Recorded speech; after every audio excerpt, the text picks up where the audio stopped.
Today I'm going to tell you the story of a rancher who found an Apache boy crying alone by the railroad tracks in 1886. Daniel McKenzie discovered that this wasn't just a lost child, but the sole survivor of a covered-up tragedy involving dozens of Apache children. But the truth was more impactful than anyone could have imagined. Please subscribe to our channel and comment where you're listening to this story from. Chapter 1. The Sound of Loss. The October morning of 1886 started like countless others for Daniel McKenzie as he rode his horse along the newly constructed railroad tracks that cut through the Arizona Territory like a steel scar across the desert landscape. The Southern Pacific Railroad had pushed through this remote area 2 years prior, bringing with it the promise of progress and prosperity. Though Daniel often wondered if the cost had been too high. At 38, Daniel had been ranching in this harsh country for over a decade, building his spread from nothing into a modest but successful operation. His weathered face and calloused hands told the story of a man who had learned to survive where others had failed, reading the land like scripture and respecting both its bounty and its wrath. The morning air carried the crisp bite of autumn, and Daniel's breath formed small clouds as he checked the fence line that ran parallel to the tracks. Railroad workers had damaged several posts during construction, and keeping the boundary secure was an ongoing battle that required constant vigilance. As he rode, Daniel reflected on how much the territory had changed since the railroad's arrival. The Apache bands that had roamed these lands for generations had been increasingly pushed onto reservations or driven away entirely. The sound of train whistles had replaced the calls of wild birds, and the rhythm of steel wheels on track had become the new heartbeat of the desert. It was near the water tower at Dry Creek Station that Daniel first heard a sound so unexpected and heartbreaking that he initially thought he was imagining things. Over the constant hum of telegraph wires and the distant rumble of an approaching freight train, he could swear he heard the sound of a child crying. Daniel reined in his horse and listened carefully, trying to locate the source of the sobbing. The sound seemed to be coming from somewhere near the railroad embankment, where tall grass and scattered boulders provided natural hiding places. Dismounting, Daniel followed the sound of crying until he discovered its source. A young Apache boy, probably no more than 8 or 9 years old, sitting alone beside the railroad tracks with tears streaming down his dirt-stained face. The child was thin to the point of emaciation, his traditional Apache clothing torn and filthy from what appeared to be days or possibly weeks of wandering. His long black hair was tangled with burrs and debris, and his bare feet were cut and bleeding from walking over rough terrain without protection. Most disturbing of all were the boy's eyes' dark brown pools that reflected a depth of loss and confusion that no child should ever have to experience. He sat perfectly still except for the trembling of his small shoulders as sobs shook his frail frame. Daniel approached slowly, keeping his movements deliberate and non-threatening. He had learned during his years in Apache country that sudden motions could trigger flight responses in traumatized children, and this boy was clearly traumatized. "Hey there, son," Daniel said softly in English, then repeated the greeting in the few Apache words he had picked up over the years through trading encounters. "It's all right. I'm not going to hurt you."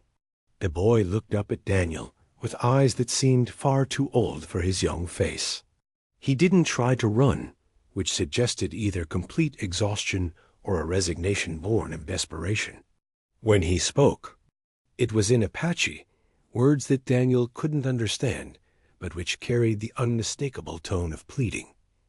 Daniel knelt down beside the tracks, careful to maintain a respectful distance while trying to assess the boy's condition. Even without sharing a common language, it was clear that the child was seriously dehydrated and probably hadn't eaten in days. The rancher pulled his water canteen from his belt and offered it to the boy, making drinking motions to indicate its purpose. the child's eyes fixed on the canteen with an intensity that spoke of desperate thirst. But he hesitated, as if unsure whether accepting help might lead to some form of punishment. "Go ahead," Daniel encouraged, pushing the canteen closer. "Water, drink." Finally, the boy reached for the canteen with trembling hands and drank deeply, stopping only when Daniel gently pulled it away to prevent him from making himself sick by drinking too much too quickly. As the boy drank, Daniel noticed something that made his blood run cold. Tied around the child's wrist was a piece of cloth that appeared to be stained with blood, and upon closer inspection, he could see what looked like a number written in faded ink on the fabric, the kind of identification tag used by the military or government agencies. Daniel had heard rumors of Apache families being forcibly relocated to distant reservations, with children sometimes separated from their parents in the process. He had also heard darker stories about Apache children being taken to government schools, where they were forbidden to speak their language or practice their cultural traditions. Looking at this lost, frightened child sitting beside the railroad tracks, Daniel began to suspect he was witnessing the aftermath of one of these forced relocations gone wrong. The boy had finished drinking and was now studying Daniel's face with the careful attention of someone trying to determine whether this new adult represented safety or danger. His small hands clutched the empty canteen as if it were a lifeline. Daniel reached into his saddlebag and retrieved a piece of hardtack and some dried beef, offering them to the boy with the same gentle gestures he had used with the water. The child accepted the food gratefully and ate with the desperate hunger of someone who had been starving. While the boy ate, Daniel tried to piece together what might have happened. The railroad tracks were a common route for government transport, including the trains used to move Apache families to reservations. If this boy had been separated from his family during such a journey, he could have been wandering the desert for days or weeks, following the tracks in hopes of finding them. The identification tag on his wrist suggested he had been in government custody at some point. But how he had ended up alone and abandoned was a mystery that would require investigation. As Daniel watched the boy slowly regain some strength from the food and water, he made a decision that would complicate his life in ways he couldn't yet imagine. This child needed help that went far beyond a meal and a drink of water, and Daniel was the only person in a position to provide it. The sound of an approaching train whistle echoed across the desert, and the boy's reaction was immediate and telling. He scrambled to his feet and began looking frantically up and down the tracks, as if expecting to see familiar faces among the passengers. When the freight train passed without stopping, carrying only cargo and railroad workers, the boy's shoulders slumped in defeat. It was in that moment of crushing disappointment that Daniel understood the full tragedy of the situation. This child wasn't just lost, he was waiting for family members who, for reasons Daniel was beginning to fear he understood, would never be coming back to find him. Chapter 2. Broken Promises. Daniel carefully lifted the exhausted boy onto his horse, feeling how light and fragile the child seemed beneath his torn clothing. The boy didn't resist, though his body remained tense with weariness as they rode toward Daniel's ranch house, a modest adobe structure that sat like a lonely sentinel against the vast desert landscape. The ride back gave Daniel time to study the identification tag more closely. The faded ink revealed a number 247, and what appeared to be partial letters that might have once spelled Carlisle. His heart sank as recognition dawned. The Carlisle Indian Industrial School in Pennsylvania was notorious throughout the territory for its harsh methods of civilizing Native American children. Kill the Indian, save the man, that was their motto, and Daniel had heard enough stories from other ranchers to know what it meant in practice. Children were stripped of their names, their language, their culture, and often died from disease or despair far from home. At the ranch, Daniel's housekeeper, Maria Santos, A kind Mexican woman in her 50s immediately took charge of the boy's care. She had raised 5 children of her own and possessed the maternal instincts that the situation desperately required. "Dios mío," she whispered, examining the boy's condition. What happened to this poor child? While Maria prepared a warm bath and clean clothes, Daniel rode to town to speak with Sheriff Coleman, a gruff but fair man who had been keeping order in the territory for nearly 20 years. "Found him by the tracks this morning," Daniel explained, describing the boy's condition and the identification tag. "Sheriff, I think something terrible happened to a group being transported to, or from that school back east." Coleman's weathered face grew grim. "There was a train derailment about 60 miles north of here, maybe 3 weeks ago. Official report said it was carrying supplies, but—" he paused, choosing his words carefully. "There were rumors about passenger cars that weren't mentioned in the railroad company's statement." Daniel felt his stomach drop. What kind of rumors? "The kind that get buried when there's too much money involved," Coleman replied darkly. "Railroad company claimed total cargo loss, filed insurance, case closed. But one of my deputies heard talk in the saloons about bodies being found and quickly buried without proper identification. The implications were staggering. If the boy had been on that train with other Apache children being transported to the school, and if there had been survivors who were simply left to die in the desert, rather than complicate insurance claims and company profits. Sheriff, we need to investigate that crash site." "Daniel, you're talking about taking on the Southern Pacific Railroad and possibly the federal government. These boarding school transports are official business." But Daniel's mind was made up. That boy is waiting for his family. He deserves to know what happened, and if there are others who survived. Back at the ranch, Maria had worked miracles. The boy was clean, dressed in clothes she had altered to fit his small frame, and was slowly eating a bowl of warm soup. A transformation revealed more clearly his delicate features and intelligent eyes, though the haunted expression remained. Daniel knelt beside the boy and pointed to himself. "Daniel," he said slowly, then pointed to the child with a questioning look. The boy studied him for a long moment before speaking in a barely audible whisper. "Naalnish." It was the first word he had spoken that Daniel could understand a name, spoken with the dignity of someone who refused to let his identity be completely erased. Over the following days, Naalnish slowly began to trust his caregivers. Through a combination of gestures, simple drawings in the dirt, and the few Apache words Daniel knew, they began to piece together fragments of his story. Naalnish had been taken from his family 6 months earlier by Indian agents and loaded onto a train with dozens of other Apache children. They were being transported to the Carlisle school when something went wrong. He remembered the terrible sounds of metal twisting and screaming, then darkness. When he woke up, he was alone except for 2 other children who had also survived the crash. They had tried to follow the railroad tracks, hoping to find help or their way back home. But the other children had grown too weak to continue and had died along the way. Naalnish had been wandering alone for weeks, surviving on desert plants and muddy water from scattered pools, following the tracks and waiting for another train that might take him home.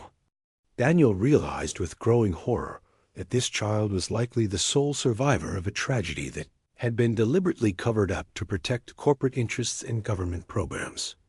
But Naalnish was alive, and Daniel was determined to help him find his way back to whatever remained of his family, no matter what powerful forces stood in their way.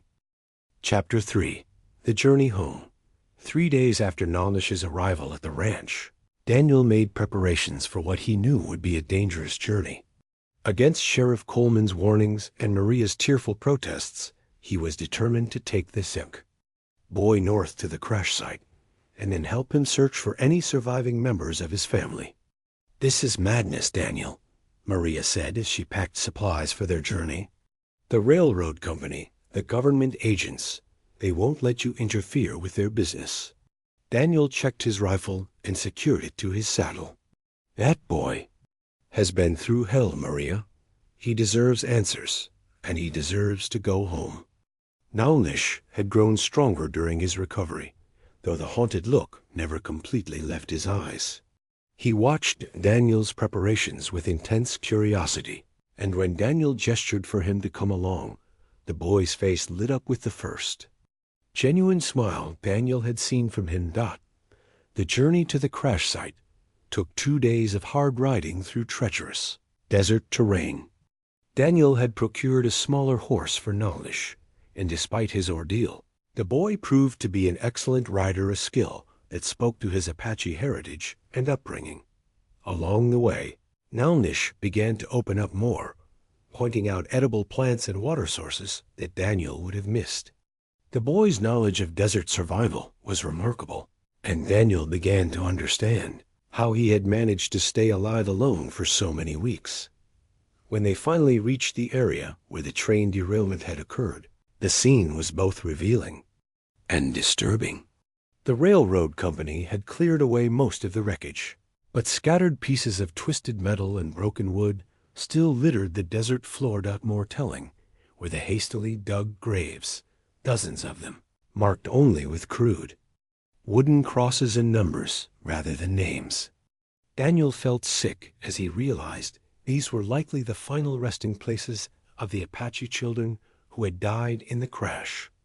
Naalnish stood frozen before the graves, his small body trembling as memories flooded back.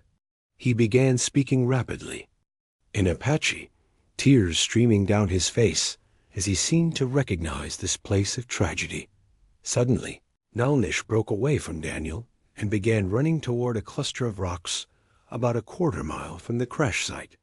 Daniel followed, his heart racing as he wondered what the boy had remembered or seen. Hidden among the boulders, Daniel discovered evidence of a makeshift camp, the remains of a small fire, scattered pieces of clothing, and most importantly, footprints that suggested more than one person had been there recently. Naalnish was pointing excitedly at the ground and speaking rapidly. Though Daniel couldn't understand the words, the boy's excitement was unmistakable. Someone else had been here, someone Naalnish recognized or hoped to find. They followed the trail of footprints in disturbed vegetation for several miles until they came upon a hidden canyon where smoke was rising from what appeared to be a small cooking fire. Daniel's heart pounded as they approached carefully, unsure whether they would find friends or enemies. What they discovered exceeded Daniel's wildest hopes. A small group of Apache adults, 4 men and 3 women, had created a temporary camp in the canyon. They were survivors, not from the train crash, but family members who had been searching desperately for missing children, taken by the government agents. When Naalnish saw them, he let out a cry of pure joy and ran toward the group. An elderly Apache woman, clearly his grandmother, caught him in her arms, tears streaming down her weathered face as she held the boy she had thought was lost forever. The reunion was intensely emotional. The adults surrounded Naalnish, speaking rapidly in Apache, touching his face and hands as if to confirm he was real. Through broken English and gestures, Daniel learned that these were members of Naalnish's extended family who had been tracking the government transport train, trying to get their children back.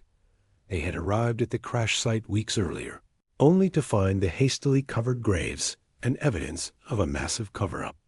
They had been camping in the area ever since, searching for any survivors and gathering evidence of what had really happened. The elderly woman, who introduced herself as Naalnish's grandmother, Maria Yazzie, spoke better English than the others. Through her, Daniel learned the full scope of the tragedy. 43 children on that train, she said, her voice heavy with grief. Government men said they'd taking them to school back east, but we know better. We know about those places where they kill the Indian in our children. She explained how the families had tried legal means to get their children back, but had been met with bureaucratic delays and outright lies. Some families had given up hope, But Maria and a few others had refused to stop searching. "We follow the iron road," she continued. "We find the broken train. We find the graves. Railroad men, they bury our children like animals, with numbers instead of names." Daniel felt a surge of anger at the callous treatment these families had endured. "What can I do to help?" he asked. Maria studied him carefully, perhaps wondering if she could trust this white rancher who had brought her grandson back to her. "Help us find the others," she said finally. "Naalnish, he tell us there were 2 other children who lived through the crash. They died in the desert, but we need to bring them home too. We need to give them proper burial, with their names, with their people." Daniel nodded solemnly. "Show me where." Over the next several hours, Naalnish led them to the places where his 2 companions had died during their desperate journey. The family members performed traditional Apache burial ceremonies, finally giving these children the dignity in death that had been denied them by the railroad company. As the sun set over the desert, Daniel sat with the Apache families around their campfire, sharing a simple meal and listening to stories about the children who had been lost. He began to understand that this wasn't just about one boy finding his way home. It was about a community's fight to preserve their culture and protect their children from a system designed to destroy both. Maria Yazzie looked at Daniel across the flickering flames. "You good man," she said simply. "You bring our boy home. Now we ask, will you help us bring the others home too?" Chapter 4. The Price of Justice. Daniel's answer came without hesitation. "I'll help you bring them all home." The next morning brought unexpected visitors to their canyon hideout. 3 men in dark suits rode into the camp, flanked by a dozen cavalry soldiers. Daniel recognized the lead figure immediately: James Morrison, a ruthless railroad executive known throughout the territory for his willingness to use any means necessary to protect company interests. "Mr. McKenzie," Morrison called out, his voice carrying the authority of a man accustomed to being obeyed. "You're trespassing on railroad property and interfering with federal Indian policy. I suggest you collect your belongings and return to your ranch immediately." Daniel stepped forward, positioning himself between Morrison and the Apache families. "These people are burying their children, Morrison. Children who died because your company cut corners on safety and then covered up the evidence." Morrison's cold smile never wavered. "I'm afraid you're mistaken. The official investigation concluded the train was carrying only freight. Any claims to the contrary are the unfortunate delusions of grieving people who refuse to accept that. Their children are receiving proper education at government facilities." 43 graves say otherwise," Daniel replied, his hand resting casually on his gun belt. The tension in the canyon was thick enough to cut. The cavalry soldiers shifted nervously in their saddles, while the Apache men moved to protective positions around their families. Naalnish pressed close to his grandmother, his young face reflecting the fear of someone who had seen too much violence already. Morrison gestured toward the boy. "Speaking of proper education, that child belongs in federal custody.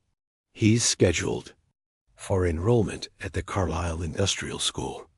"Over my dead body," Daniel said quietly. "That can be arranged," Morrison replied, his veneer of civility finally slipping. "Mr. McKenzie, you have no legal standing here. These people are wards of the federal government, and that boy is government property." It was Maria Yazzie who broke the standoff. The elderly Apache woman stepped forward with the dignity of someone who had survived decades of injustice and refused to be intimidated by yet another government official. "You want the boy?" she said in clear, strong English. "Then you take all of us? We are his family. Where he goes, we go." Morrison's frustration was evident. He had expected to intimidate a few primitive Indians and a misguided rancher, not face organized resistance from people who understood their rights and were willing to fight for them. Mrs. Dot, whatever your name is, you don't understand the situation. The federal government has legal guardianship over all Apache children. This isn't negotiable. Then maybe it's time to renegotiate. Came a new voice from the canyon entrance. Everyone turned to see Sheriff Coleman riding into the camp, accompanied by 2 federal marshals and a man in an expensive suit who Daniel didn't recognize. Morrison's. Confidence wavered slightly. "Sheriff, I wasn't expecting." "No, I don't imagine you were," Coleman interrupted. "Especially since you told me this area was cleared of all civilians." He gestured toward the Apache families. "These folks don't look much like empty desert to me." The stranger in the expensive suit dismounted and approached Morrison with the predatory smile of a lawyer who had just cornered his prey. "Mr. Morrison, I'm Attorney Robert Stevens from the Territorial Attorney General's office. I believe we need to discuss some discrepancies in your company's accident reports." Daniel watched with growing hope as Morrison's composed facade began to crumble. "I don't know what you're talking about." Stevens pulled out a thick folder of documents. 43 missing children, Mr. Morrison. 43 families who were told their children were safely enrolled in school, when in fact they died in a preventable accident that your company covered up to avoid liability. You can't prove any of that. Actually, I can. Stevens opened the folder and began reading. Testimony from 3 railroad employees who witnessed the burial of unidentified children. Documented evidence of falsified shipping manifests. And most damning of all, financial records showing insurance payouts for cargo losses that suspiciously matched the number of missing children. Morrison looked around desperately, realizing his position was crumbling. Even if that were true, those people are still federal wards. The boy still belongs in government custody. It was then that Naalnish himself stepped forward. Despite his young age and everything he had endured, he walked with the quiet dignity that Daniel had come to associate with his Apache heritage. "I belong with my family," he said in carefully pronounced English, each word carrying the weight of absolute conviction. The power of that simple statement, spoken by a child who had survived hell and found his way home, seemed to settle over the canyon like a blessing. Stevens closed his folder and looked directly at Morrison. "Mr. Morrison, your company faces federal charges for negligent homicide, fraud, and conspiracy.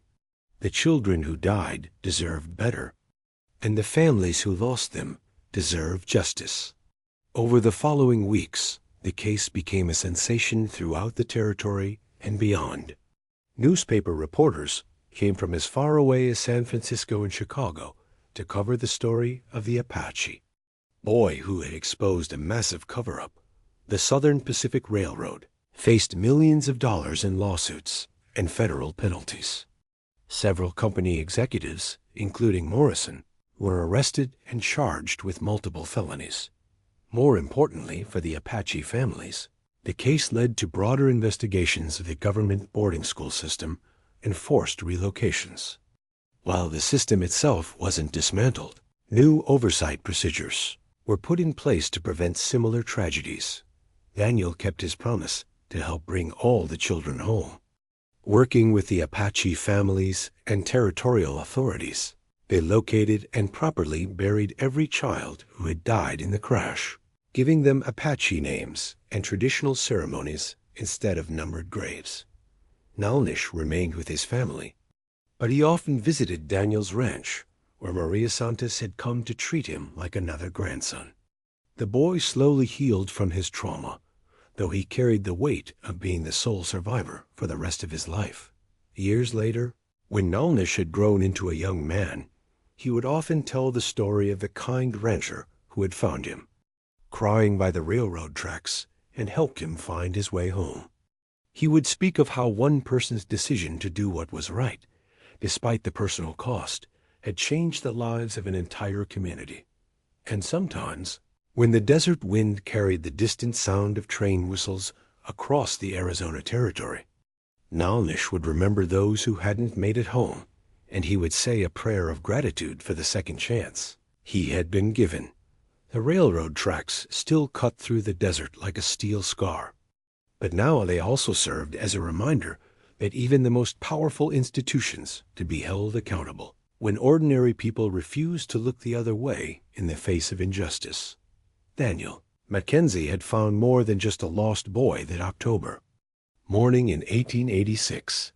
He had found his purpose, and in helping Naalnish find his way home, he had discovered the true meaning of family, courage, and doing what's right regardless of the cost.